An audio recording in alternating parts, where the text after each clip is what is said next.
Hey everybody, Coach Toolshed here. Today's video is going to be directed mainly at people like game developers, games publishers, the so-called games journalists, games media from the mainstream sites, the people who get flown out to these events all over the world to preview these games, years before anyone else gets their hands on it. People get to do the exclusive interviews with the developers and get those special relationships formed. This is directed at those people. It's also directed at fans, people who go into comment sections and constantly try to defend their game even when their games might be indefensible.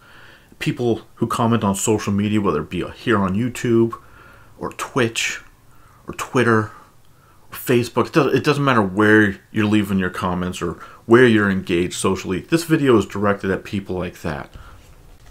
This video is basically directed at anyone who sits there and tries to act like there's just this massive group of angry gamers that roams around just waiting to bash every game. It doesn't matter what the game is, they just want to smash it no matter what. And that there's a contingent of angry YouTubers who just have to be negative about everything, who just want to smash on every game, and it doesn't matter if the game's good or not, because these guys will just lie and make it sound like it's worse than it really is. And the negativity, it's these angry, hostile gamers who are never pleased with anything. Because today I want to talk about the Division 2. Because what the Division 2 has shown in the last couple weeks since it launched is that it has smashed a gigantic, gaping hole in the notion that there is just this huge group of gamers who are just going to be angry about every game. Because you want to know what? For the first time in many years, you had a games as a service title come out that doesn't have everyone up in arms about it. You don't see a bunch of people trashing it in YouTube videos. Sure, there's some criticisms, but most of it is healthy criticism. You don't see people making, a bunch of montage videos making fun of the game. You don't see people going and ripping clips from other videos from other content creators and making mashup videos making fun of the Division 2, because for the most part, most people are pleased with it. They may not think it's the greatest game of all time, but they're enjoying it. They're not dissatisfied with their purchase, and that's what you're seeing by and large. And the review scores have pretty much matched that. It's, about an 8 out of 10 type of game. And that's what Ubisoft does. Ubisoft makes 8 out of 10 games. That's just what they do. Either you like their formula or you don't, but most of their games are pretty passable. And for the most part, for an online game, the Division 2 has run pretty well. Now, there was a major bug with people having their skills not working properly, but that was addressed relatively quickly. And so, for the most part, people have had a good overall reception towards the game. And so over the last couple of years, when we've had these games come out, and not just live service games, but any high-profile game that has a lot of pre-launch buzz and a lot of arguing between people before the game launches, when you have people questioning certain aspects of the game, and you have the people who have already fully dug in and they are fully going to be fans of the game, arguing back and forth. I mean, this goes on all the time with games before launch. But what you have here is, for years, you see games like Fallout 76 and Anthem, and let's go back to stuff like No Man's Sky and Destiny 1, Destiny 2. And some of these games come out and they get hit with really harsh criticism, whether it be, oh, this game doesn't have any content, like Destiny 1, and people could get through all the content in the game at least one time. They could do it in an afternoon. It took no time at all. And people are like, this is it? That's all the game is? There's a lot of criticism around that. And then you get a game like No Man's Sky, where the game that launched isn't what was promised, and people criticize that game fully.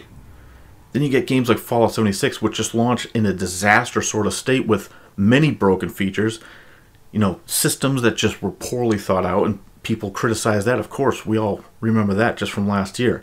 And now, more recently, we have Anthem, which also just seems to be doing nothing right, both pre-launch and post-launch. And there was a lot of criticism about that game. Of course, we had a lot of people trying to defend it. And the same defense happens with all of these type of games consistently. And that is, people get called blind haters every time a game comes out, and people just want to defend it and be like, the game's not bad, the game's not bad. You guys are blindly hating the game. You're ruining the experience for those of us that are enjoying it. First off, as a side note, if someone else is ruining your experience of a game by leaving a comment on social media, odds are you're probably not really enjoying the game as much as you think. You're just trying to delude yourself into thinking that you are. That's just something to chew on. If someone else, in their opinion, is coloring how much you're actually enjoying the game, maybe sit back and wonder if the game's actually all that good, and maybe you're just trying to build up a wall of defense in your own mind. Just something to think about. And I'm not sitting here telling you that The Division 2 is a great game, and I'm not telling you you gotta go rush out and play The Division 2. That's not at all what I'm saying. And you guys know that I've had my criticisms of the way that Ubisoft has monetized this game, especially the pre-order stuff and the bonuses that you get when you pre-order the game. I've had issues with all of that. I'm not talking right now about the quality of the game. I'm not going to break down the gunplay or the mission structure or anything else about the game. I'm just simply talking about the way the game has been received.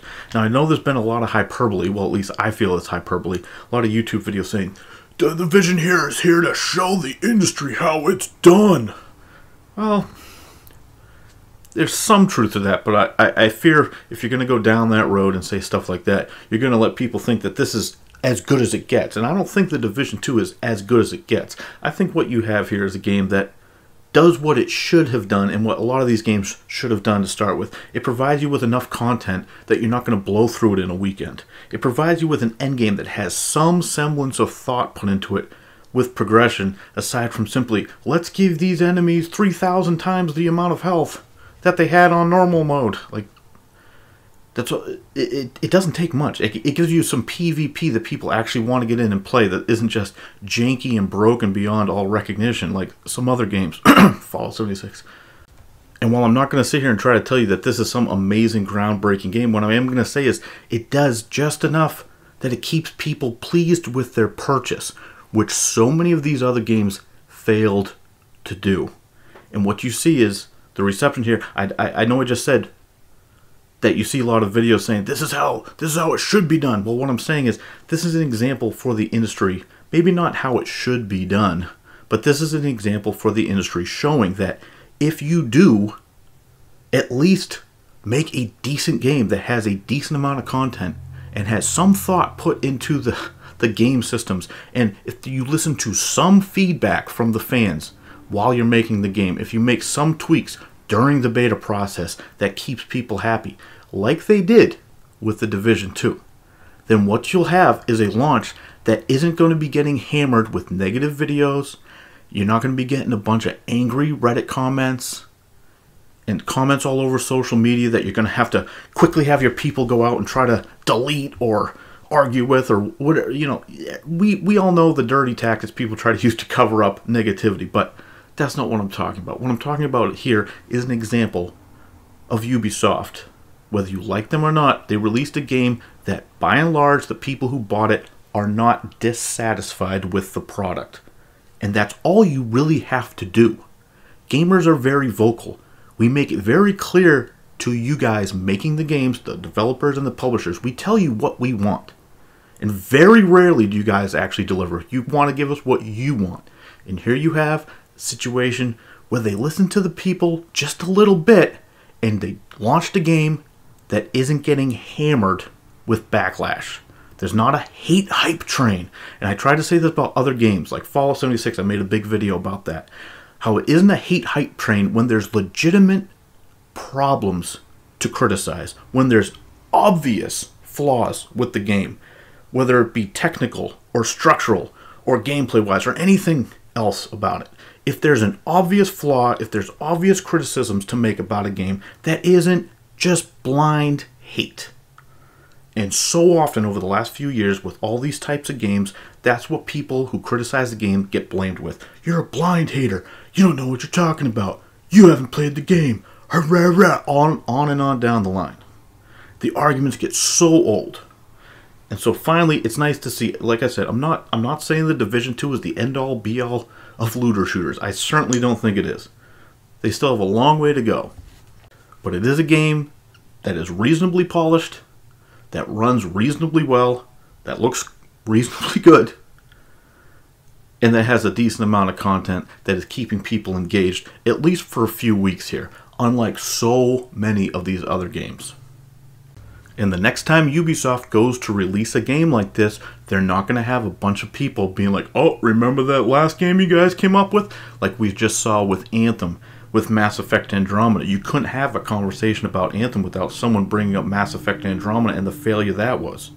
So this is people say this is a blueprint for the industry on how to make these looter shooter games. I say it's more a blueprint for the industry on how to not have a raging, angry fan base when your game launches. Do the bare minimum and launch a game that isn't going to drive people insane with the lack of content or the technical bugs. It shouldn't be that difficult. You guys all have billions of dollars and hundreds and thousands of people at your disposal to create these games. And again, I'm not saying that The Division 2 is the pinnacle of looter shooter gaming. I'm just saying Ubisoft here released a game where most customers are pleased with. Simple concept, right? Pretty simple concept. Release a game that the people you want to pay for it are not going to be displeased after they pay for it. Anyway, that's it for me, Coach Toolshed. Let me know what you guys think down in the comments below. Please subscribe. If you want to stay in tune with the channel, head forward. And as always, keep it turned to 11.